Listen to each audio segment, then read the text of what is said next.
Welcome to my channel Afroza dot সম্রাট kitchen. আজকে আমি তোমাদের সঙ্গে শেয়ার করব এঁচোড় কারি। তো তোমরা ভিডিওটা প্রথম থেকে শেষ পর্যন্ত দেখতে থাকো। তোমরা যদি আমার চ্যানেলে নতুন হয়ে থাকো তাহলে চ্যানেলটাকে সাবস্ক্রাইব করে পাশে থেকো। এঁচোড় কারি বানানোর জন্য এখানে আমি এঁচোড় আর আলুটাকে এরকমভাবে কেটে নিয়েছি। এখানে আমি 400 গ্রাম মতো এঁচোড় নিয়েছি আর 3টে আলু নিয়েছি। তো এখানে আমি একটা কড়াই নিয়ে নিয়েছি, কড়াইতে দিয়ে দিচ্ছি এঁচোড় আর আলু। এবার আমি এখানে দিয়ে দিচ্ছি পরিমাণ মতো পানি।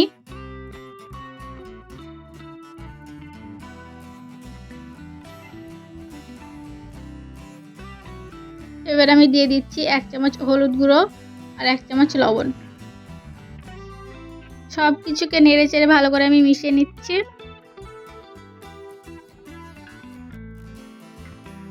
এবার এঁচোড়টাকে আমি 5 থেকে 7 মিনিট মতো ভালো করে সিদ্ধ করে নেব। এঁচোড়টাকে আমি 7 মিনিট মতো ভালো করে সিদ্ধ করে নিয়েছি। এবার গ্যাসটাকে বন্ধ করে এঁচোড়টাকে আমি ঢেলে নেব। এঁচোড় সিদ্ধ যে বানিটা আছে সেটা কিন্তু আমরা ফেলে দেব না, পরে ইউজ করব।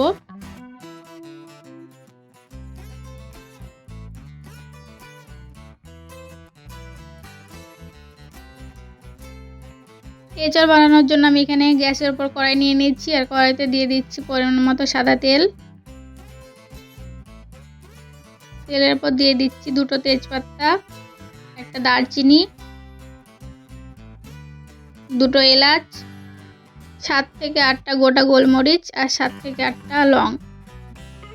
আর দিচ্ছি এখানে একটা স্টার ফুল, একটা শুকনো লঙ্কা আর 7 থেকে 8টা কারি পাতা। কারি পাতাটা দিলে কিন্তু খুব সুন্দর একটা স্মেল আসবে। আর দিয়ে দিচ্ছি আমি এখানে 1/2 চামচ গোটা মৌরি। এবার আমি ফোড়নটাকে হালকা করে কিছু সেকেন্ড ভেজে নেব। ফোড়নটা ভাজা হয়ে গেছে। এবার এখানে দিয়ে দিচ্ছি আমি পেঁয়াজ কুচি। তো একটা বড় সাইজের পেঁয়াজকে আমি চপ করে নিয়েছি। এবার আমি সব কিছুর সঙ্গে পেঁয়াজটাকে নেড়ে চেড়ে মিশিয়ে পেঁয়াজটাকে লাল করে ভেজে নেব। পেঁয়াজটাকে আমি লাল করে ভেজে নিয়েছি। এবার এখানে আমি দিয়ে দিচ্ছি 1 চামচ লঙ্কা গুঁড়ো আর 1 চামচ কান্দা মশলা। তো আমি একবার সব কিছুকে নেড়ে নিচ্ছি।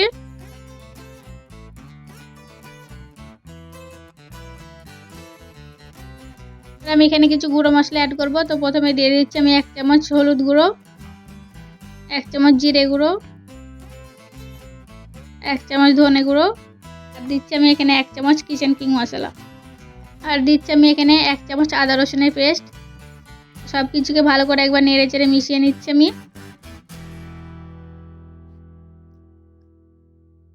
তো সব কিছুকে নেড়ে চেড়ে মেশানো হয়ে গেছে। এবার আমি এখানে সামান্য কিছুটা পানি দিয়ে দিচ্ছি। এবার আমি মশলাটাকে ভালো করে কষিয়ে নেব।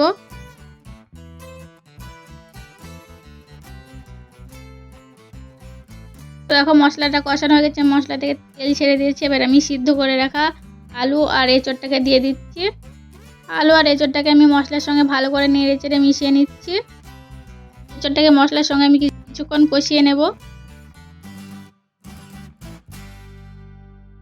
এঁচোড়টাকে আমি ভালো করে কষিয়ে নিয়েছি। এবার আমি এখানে দিয়ে দিচ্ছি 1 চামচ লবণ। তো সিদ্ধ যে পানিটা ছিল সেটা আমি এখানে দিয়ে দিচ্ছি।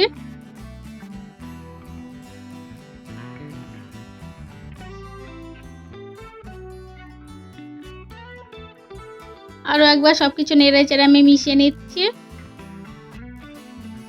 এঁচোড়টাকে এবার আমি 5 মিনিট মতো ভালো করে রান্না করে নেব। 5 মিনিট হয়ে গেছে।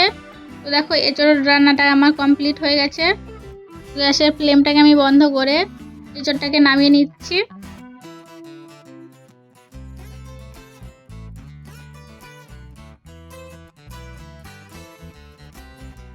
তো আমাদের এঁচোড়ের কারি রেডি হয়ে গেছে। তোমরা দেখে বুঝতে পারছো কতটা সুন্দর হয়েছে।